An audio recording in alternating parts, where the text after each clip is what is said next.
Hey everybody, I'm Tom and this is Shifter, a channel about urban cycling and bike commuting.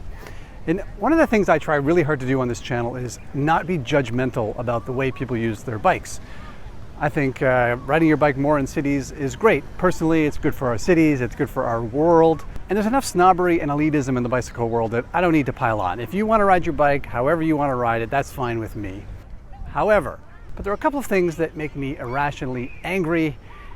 For some reason, when I see these things, it just triggers me in this weird emotional reaction. And today I thought I would, rather than letting this anger fester, I would confront my biases head on. And the subject of that anger is right here.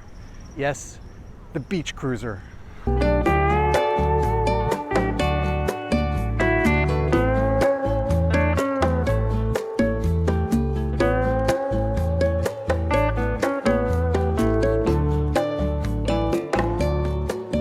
So Tom, what's wrong with a beach cruiser? Well, nothing is inherently wrong with a beach cruiser.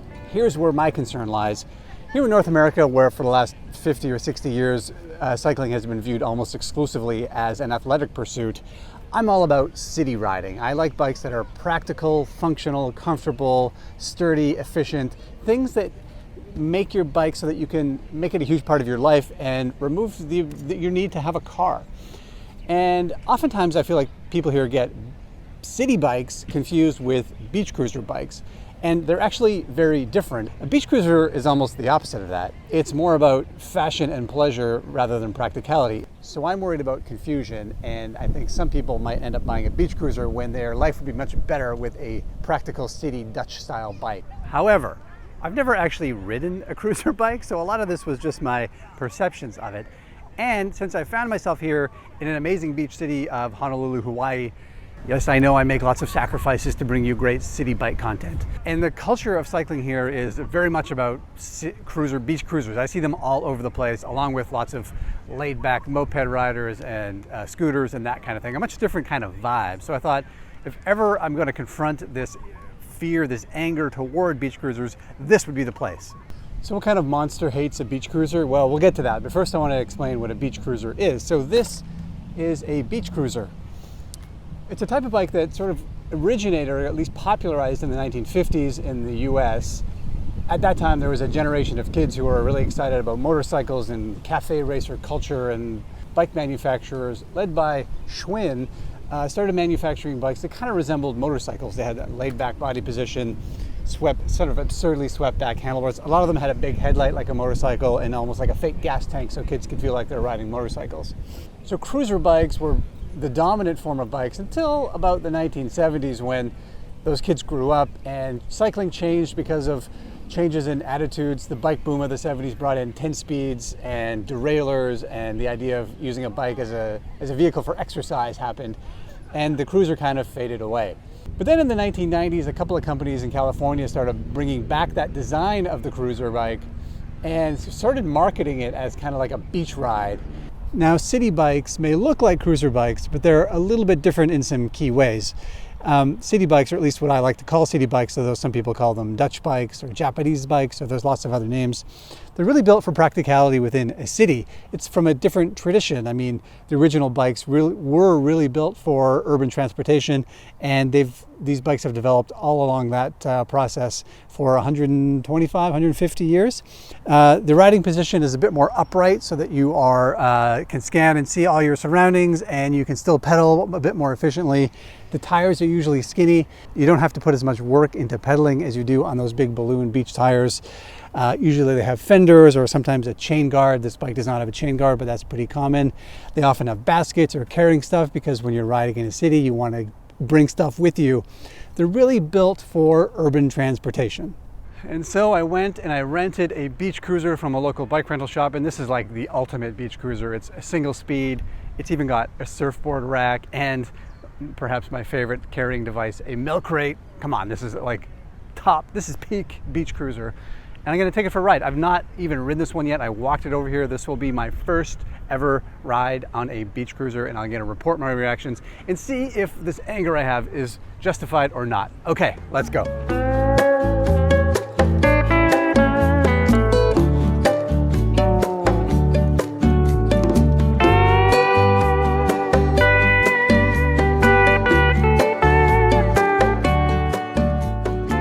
Okay, first impression, this bike is so comfortable, like absurdly comfortable. Your body position is so laid back, you feel like you're in a sofa or something. It's like, it just changes your whole outlook on the ride. Instead of like, I'm used to like wanting to hurry and go fast, but this is just like so casual and laid back that it's like a different experience in riding. Okay, my second thought on this is because that body position is so laid back, my feet are so far forward, pedaling is much different than all the other bikes I've ridden. You're almost like pushing your feet forward rather than up and down. And that also contributes to that laid back vibe. And yeah, I'm wearing flip-flops because beach cruiser, you have to, isn't it a requirement to wear flip-flops when you're riding a beach cruiser? So yeah, it's a different kind of pedaling experience. And on this flat beach pathway, it's fine, but I'm curious to see what will happen if the riding gets a bit more challenging. Unpredictable side effect of the beach cruiser, I am now putting sunscreen on my thighs. The riding position is so upright that my thighs are getting some sun, and these pasty white Canadian thighs need all the help they can get, and that's about as sexy as it sounds. Okay, a couple of other first impressions here is that I love the simplicity of this bike. I mean, I'm big on simple bikes. I think they've gotten way more complicated over the years than they need to be. The fact that this is a single speed, it's got pedal brakes, and there's just nothing to go wrong with it. You don't have to think about riding, you just ride, so I love that. And the last thing, and maybe the most important, is that, yeah, it's fun. I mean, it's just a different experience. It's a laid back. It's like the perfect name, beach cruiser. It says everything you need to know about it. They're fun, they're laid back. I'm just cruising the beach. Yeah, it makes a lot of sense. But how does this function outside of cruising the beach? That's the big question for me, and that's where I'm headed now.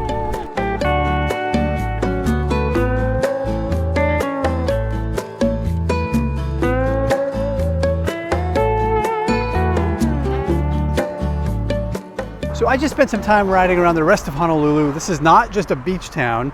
There's a downtown core. It's a dense, urban, modern city with the congestion problems that come along with it. And by some measures, it's one of the most congested cities in the US. And all the things that made the beach cruiser great down on the beach really were limitations elsewhere. The laid back vibe of the bike, the slow pace, made it pretty tough to get around the city. Like, it just wasn't really responsive. If I ever needed to like get away from cars or like get a jump on traffic, it was really hard to do that. I found myself standing up a lot. And yeah, it's only one speed, but even with 3 speeds or 7 speeds, those big balloon tires, the frame geometry would limit sort of the speed and the pickup you've got. And where I really found some limitations is on the hills, up in the mountains.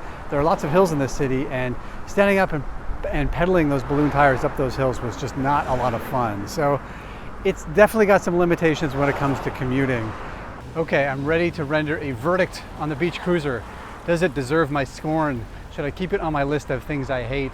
And the answer to that is, nah, probably not, but maybe a little bit. So some of my perceptions were correct. I don't think this is a great choice for an everyday commuter, urban life bike. Yeah, it's comfortable, but it's just not as practical as you need. I think a bike that's a bit more efficient, a bike that takes a little less work to pedal, to get around, would be better.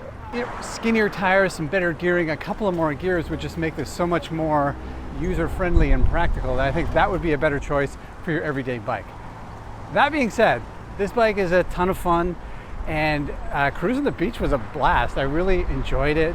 So I think if that's your vibe, or even if you're not on the beach, but if you like riding on a pathway on Sunday really slow, or maybe if your commute has like great bike infrastructure where you're not mixing with traffic and you don't feel like you need like the acceleration and the responsiveness of a different city kind of bike, it might work. So I think I'll definitely remove the beach cruiser from my list of things I irrationally hate. And instead of being triggered when I see one on the street, I'll just think that, hey, there goes somebody who likes to have fun and likes a laid back vibe. Well, as for me, since I am in Honolulu and I got a beach cruiser, you know what I'm doing? I'm going to the beach. Thanks for watching, and I'll see you next time.